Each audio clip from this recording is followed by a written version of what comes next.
ninth chapter, Bhagavad Gita, the Song of God. The Supreme Almighty Shri Krishna has spoken the 700 verses of Bhagavad Gita, the Song of God, which is truly very fascinating to read because it addresses every possible question that arises in our mind or anyone could ever raise. Every question is answered in those 700 verses.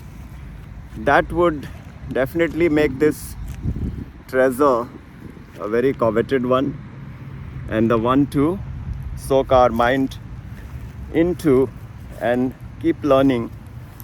So the theme for our meditation for this special day, where we are celebrating a very beautiful festival called Eid-ul-Zoha. So greetings to all those who are celebrating and participating in this beautiful festival. And that is why we have a holiday here in Singapore. And that's the reason I could come out to the spots where I shoot the videos for Formula 44.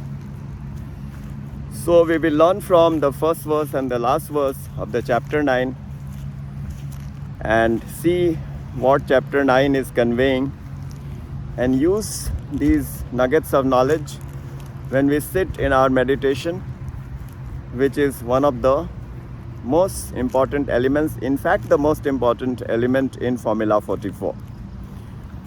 1 fistful of nuts and dry fruits, 2 helpings of fruits, 3 glasses of very warm water to be sipped early in the morning, 4 helpings of food which comprises grains, leaves, vegetables, salads, lentils, pulses, cereals, etc. 1 round of meditation, 2 rounds of walking, 3 rounds of breathing techniques, pranayam, and 4 rounds of Surya Namaskar, sun salutation. This is the minimum set of do's which we need to implement for Formula 44. But what really motivates us, what really keeps reminding us that if we do all these on a daily basis, or at least if we attempt to do all these on a daily basis, our life will transform. We will become so much more blissful and peaceful. So many of us are experimenting and are certifying that truth. So what is the first verse of chapter 9, which is called Raj Vidya Yoga? The yoga of the highest knowledge, the king of the knowledge. In some Bhagavad Gita translation, you will see they say this chapter is called the most confidential knowledge, because Shri Krishna talks about the confidentiality, the secrecy of the knowledge.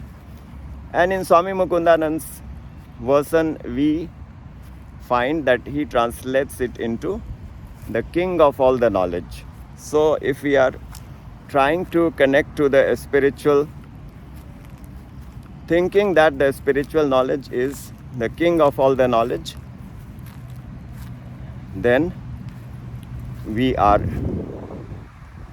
learning from the chapter 9, Raj Vidya Yoga, in which Sri Krishna has spoken about many confidential stuff, including the most iconic verse that if anyone accepts Sri Krishna, accepts God, who is known by different names in different religions, you call him Krishna, you call him Allah, you call him Khuda, you call him Sat Sri Akal, you call him Ahur Mazda, Jehovah, Durga, Kali, Buddha. Different names of God are there, but he is one and the same. That God, if we surrender wholeheartedly, without having doubts, constantly, without breaking our faith, and without asking for anything material, because what is the need to us to the one who knows it all, who knows all our requirements. That is why in this chapter, in the 22nd verse, he says, Ananyas chintayanto mam ye jana paryupasate tesham nityabhiyuktanam yogakshemam vahamyaham. To all those devotees who embrace me constantly and unequivocally and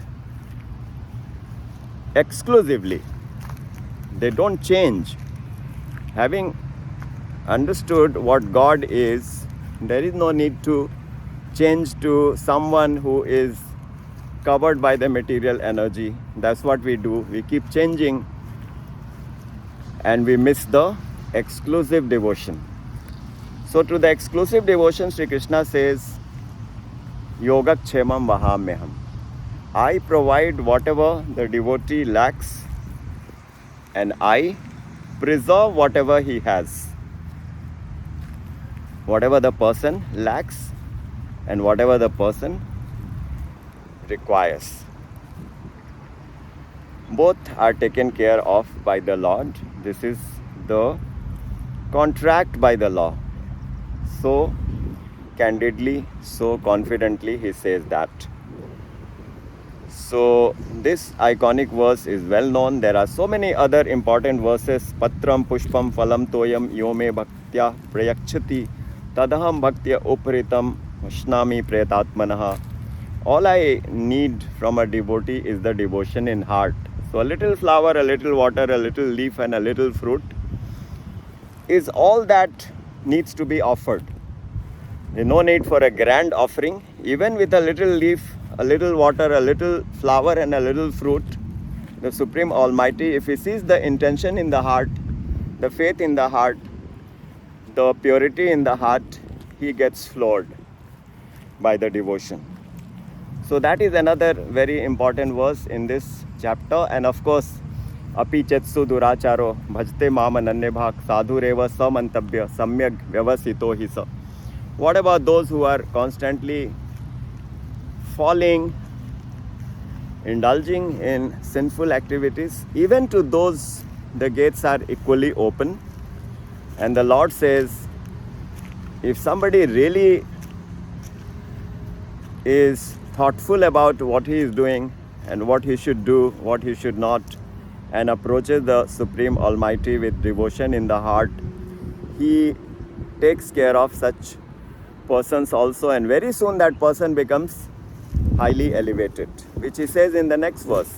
Chipram bhavati dharmatma shashvat shantim nigacchati kaunteya prati janihi name bhakta pranashyati.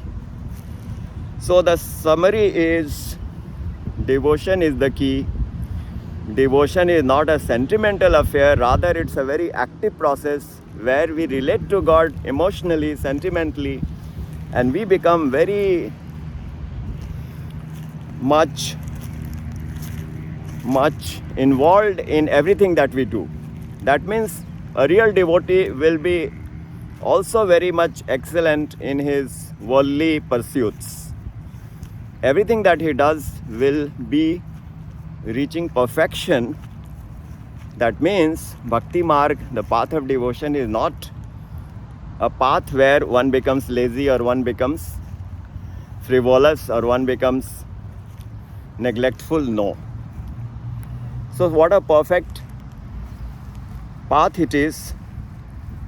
So let's come to the first verse of this chapter, where the Lord says, idaṁ tu te guhyatamaṁ pravakṣhyāmyanasūyave jñānaṁ vijñāna-sahitaṁ yajñātvā mokṣhyase śhubhāt.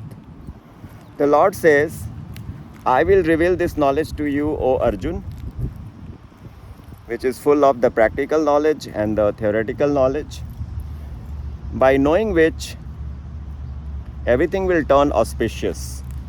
This is the most confidential knowledge which I will reveal to you, because you don't envy me, you accept me. And the last verse, the Lord says, man-manā bhava mad-bhakto mad-yājī mam namaskuru mame vaishasya yuktvaivam ātmānaṁ mad-parāyaṇaḥ. This is 934. So 9.1 and 9.34. What is 9.34 talking about? The Lord is instructing the devotee. Come to me, worship me, remember me, do all the work for me. If you do this, you will definitely reach me. There is no doubt about it. Because once we have reached the Supreme Almighty, we have reached our destination, we have got everything.